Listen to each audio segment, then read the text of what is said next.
그럼 다음 사연 만나볼까요? 네.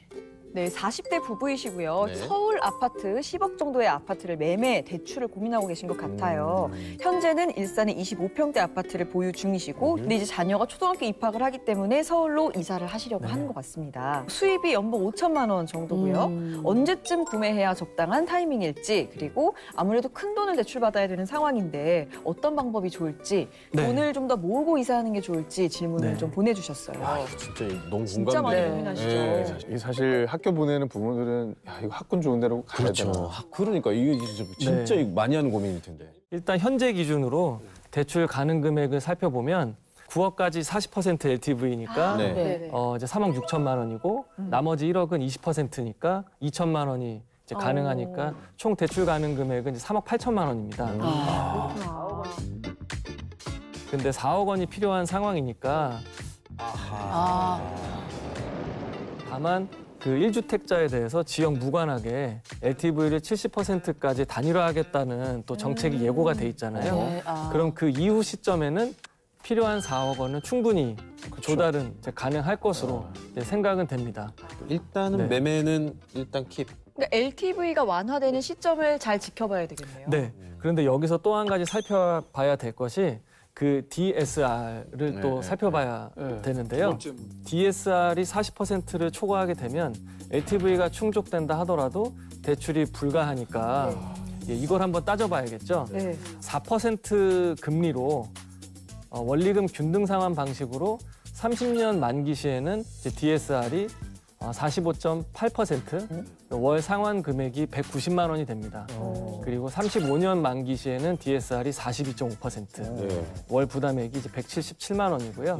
40년까지 최장으로 가져갔을 때도 DSR이 40%를 넘습니다. 넘으면 안 된다고 하셨죠? 네, 넘으면 안 됩니다. 아. 그리고 이렇게 다른 대출이 하나도 없이도 주택담보대출만으로도 DSR이 40%를 초과하기 때문에 지금 희망하시는 이제 10억 원의 집에 바로 이사 가기는 좀 어려운 상황으로 생각이 좀 되고요. 네, 설령 이게 가능하다 하더라도 연봉이 5천만 원이신데 1년에 2천만 원에 육박하는 그 원금과 이자를 이제 부담을 하셔야 되는 것을 보면 이분은 지금 좋은 내 집이 있고 잘 살고 계신 상태이기 때문에 이렇게까지 무리할 필요는 없어 보입니다. 네. 무리.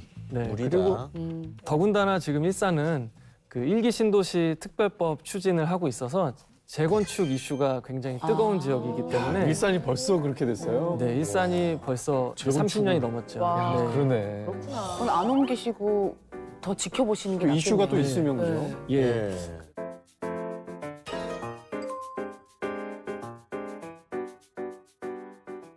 그러면 이제 마지막 사연 한번 볼게요. 네.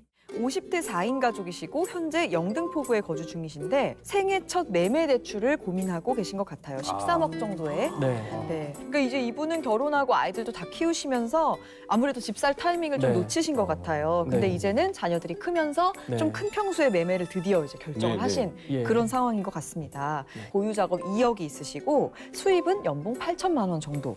그런데 이제 다만 아이들 교육비가 굉장히 많이 나가는 시기라서 네. 장기 대출을 좀 고려하셔야 되는 상황인 것 같아요. 이자가 굉장히 부담되시는 네. 거죠. 네. 생애 첫 매매 대출을 어떻게 하면 좋을까요? 이분 도와드리고 싶으니 그러니까. LTV를 따졌을 때 대출 가능 금액은 충분한 상황으로 생각은 되지만 그 교육비 지출도 있기 때문에 이자 부담이 상당히 다른 가구보다 좀 민감하게 올 수 있는 이제 상황이신 것 같아요. 그래서 이런 경우에 해법은 만기를 최대한 늘려서 월 상환해야 되는 부담을 좀 낮추는 이제 그런 방법이 있는데 이 만기가 달라짐에 따라서 그 DSR 비율이 어떻게 또 낮아지는지까지도 한번 네. 생기면 좋겠습니다. 네, 한번 계산을 그럼 해볼까요? 네, 계산을 해보면 4% 금리 원리금 균등 상환 방식으로 25년부터 한번 살펴보면 DSR이 31.6%고 월 상환액이 211만 원입니다. 30년 만기시는 DSR 28.6%, 월 부담액 190만 원, 35년 만기 시에는 DSR이 26%가 나오고요. 월 부담액이 177만 원입니다. 네. 그리고 40년까지 가져가면 DSR이 25%로 낮아지고 월 원금과 이자 부담액이 167만 원입니다. DSR이 25%니까 네. 그 대출에 대한 원금과 이자를 상환하는데 1년치 소득의 25% 정도 비율이면 이거는 뭐 적당한 수준으로 좀 생각이 되고요. 그러니까 정리를 하면 25년 만기일 때는 월 부담액이 211만 원이었는데 네. 40년으로 만기를 늘리고 나니까 네. 이제 167만 원으로 네. 한 달에 45만 원의 룸이 좀 생긴 거죠. 차이가 꽤 크네요. 네, 꽤 크죠. 네. 45만 원이면. 네. 근데 이거는 좀 상황에 따라 내가 나중에 조정을 네. 할 수도 있는 거잖아요. 아이들이 뭐 출가를 한다거나. 조금 더 빨리 내가 원하면 네. 빨리 조기 상환을 할 수 있는 방법도 열려 있나요? 그렇습니다. 어차피 3년만 지나면 중도 상환 수수료도 없기 때문에 네. 아. 상환 수수료가 없어요? 3년 지나면? 근데 요즘 또 정년도 짧아지고 있다고 하니까 네. 네, 많이 걱정이 되시겠지만 중도 상환 수수료가 3년이 지나면 네. 없이 빨리 갚을 수가 있으니까 네. 그런 것도 전략을 잘 취해 보시는 게 좋겠네요. 예. 네. 앞서 이제 두 번째 사연하고 필요 자금 4억 동일하고 금리 4% 동일한데 연봉이 5천원과 8천이었잖아요. 네.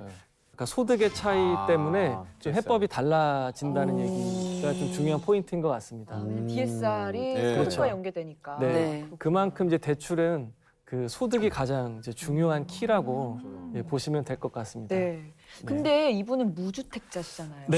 예, 청약 그러면 쪽으로는 그 점수가 엄청 높을 것 같은데. 네, 맞아요. 제가 이어서 그 말씀 드리려고 네. 했는데요. 네. 무주택 기간이 15년이 만점인데 네. 이미 이제 만점이 해당이 되실 것 같고 이제 자녀가 두 분 계시니까 4인 가구가 받을 수 있는 청약 만점이 69점인데 네. 100% 장담할 수는 없지만 웬만한 이제 분양에는 좀 청약에 당첨될 확률이 좀 높아 보입니다. 와. 그래서 이분은 매매뿐만이 아니라 그 청약을 동시에 노려보는 투트랙 전략이 좀 더 활용하면 네. 좋지 않을까 이렇게 좀 네. 생각이 됩니다.